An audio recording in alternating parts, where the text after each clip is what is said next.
Hello friends, welcome to the new episode of my channel. I'm Auditro. তো Tamil cinema is always known for making political films. তাদের main stream ছবির মধ্যেও কিন্তু politics উঠে আসে। আজকে আপনারা ভেটরিমানের যে কোনো ছবি তুলে দেখেন, তার মধ্যে কিন্তু পলিটিক্স থাকবেই। ঠিক আছে, পলিটিক্সের মানে মেইন স্ট্রিম ছবি, তার মধ্যে অ্যাকশন আছে, রোম্যান্স আছে, সব কিছু থাকবে, কিন্তু তার মধ্যে পলিটিক্যাল কথাবার্তাও থাকবে এবং এটা তারা খুব সাকসেসফুলি করতে পারে। তো আজকে আমি একটা ছবি দেখলাম যেটার নাম হচ্ছে রেবেল বলে। জিভি প্রকাশ কুমার, যিনি একজন মিউজিক ডিরেক্টর, তার সাথে সাথে তিনি অভিনয় করেন, বহু ছবিতেই অভিনয় করেছেন। সেলফি বলে একটা তার ছবি দেখেছিলাম যাতে জিভিএমও ছিল, এবং খুব শীঘ্রই তিনি অনুরাগ কাশ্যপের সাথেও কাজ করতে চলেছেন একটা ছবিতে। তো যাই হোক, এটা তারই ছবি, এই কিছু মাস আগেই বেরিয়েছে।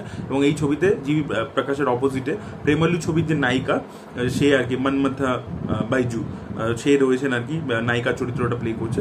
তো এটা আর কি 1980-র দশক দেখাচ্ছে এবং এটা রিয়েল ঘটনা থেকে ইন্সপিরেশন নিয়ে এটাকে করা হয়েছে। তো আগে যখন ইংরেজরা ছিল তখন তারা ইন্ডিয়াটাকে 3টে প্রেসিডেন্সিতে ভাগ করেছিল, ম্যাড্রাস, বম্বে এবং বেঙ্গল প্রেসিডেন্সিতে। তারপরে এবার এই যে তামিল ভাষা বলার লোকেরা, তারা অনেকে সেই সময় কেরালাতেও চলে যায় কাজের সূত্রে, এবং তারপরে তারা চেয়েছিল যে মুন্নার বলে যে জায়গাটা আছে, যেখানে আপনারা নিশ্চয়ই জানবেন চেন্নাই এক্সপ্রেসের শুটিং হয়েছিল। মুন্নার খুব ফেমাস একটা হিল স্টেশন।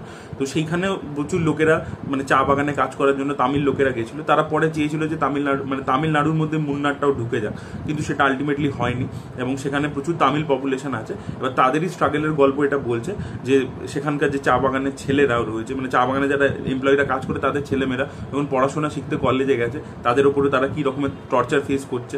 এবং ওখানে দুটো পলিটিক্যাল পার্টি রয়েছে, একটা SFI বলা হচ্ছে যেটা মানে লেফটিস্ট, আর আরও একটা পার্টি রয়েছে যাদের ব্লু ঝান্ডা রয়েছে। তো এই দুটো পার্টি দুজন মিলেই এই তামিল ছেলেগুলোকে আর কি ডিস্টার্ব করছে এবং তারা এক্সপ্লয়েট করছে। এবার এই তামিল ছেলেগুলো মিলে ডিসাইড করে তারা নিজেদের একটা পলিটিক্যাল পার্টি তৈরি করবে এবং তারা ইলেকশনে কন্টেস্ট করবে, সেটা নিয়েই গল্পটা। তো দেখুন, ছবিটা প্রথমে যখন শুরু হয় তখন আপনি বিভিন্ন রকমের র্যাগিং ইত্যাদি দেখতে পাবেন এবং তার সাথে একটা প্রেমের ট্র্যাক প্যারালালি চলবে।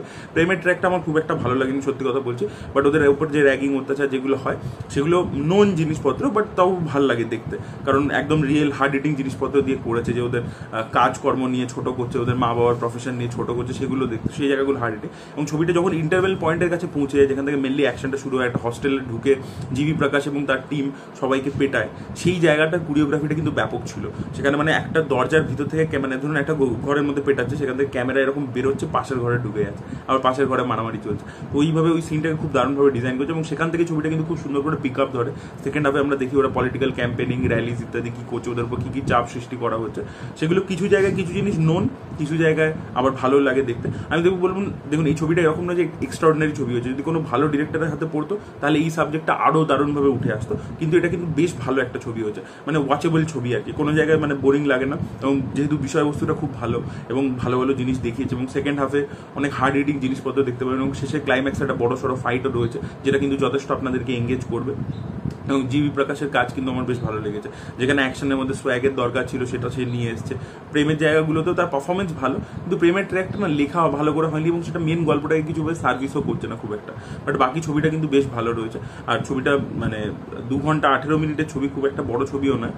কিছু জায়গায় ওই যে বললাম যে যেহেতু ফার্স্ট হাফটা অতটা মানে ভালো লাগবে না, সেকেন্ড হাফ থেকে ছবিটা বেশ ভালো গতি একটা ধরে নেয়। তো আপনারা ছবিটা ওয়ান টাইম ওয়াচ চাইলে একবার দেখতে পারেন ছবিটা, কারণ একটা মানে পলিটিক্যাল ফিল্ম, যদি এই জনরাটা আপনাদের পছন্দ হয় স্টুডেন্ট পলিটিক্সের উপর, তাহলে ছবিটা একবার অবশ্যই চেক আউট করতে পারেন। আর আপনাদের মধ্যে যদি কেউ অলরেডি ছবিটা দেখেছে, তাদের কি মতামত অবশ্যই কমেন্ট সেকশনে জানাবেন। এবং জিভি প্রকাশের আর কোনো ছবি আপনারা দেখেছেন কিনা সেটাও কমেন্টে জানান। এই ভিডিওটা ভালো লেগে থাকলে লাইক করুন, শেয়ার করুন, চ্যানেলকে সাবস্ক্রাইব করতে ভুলবেন না। Bye bye.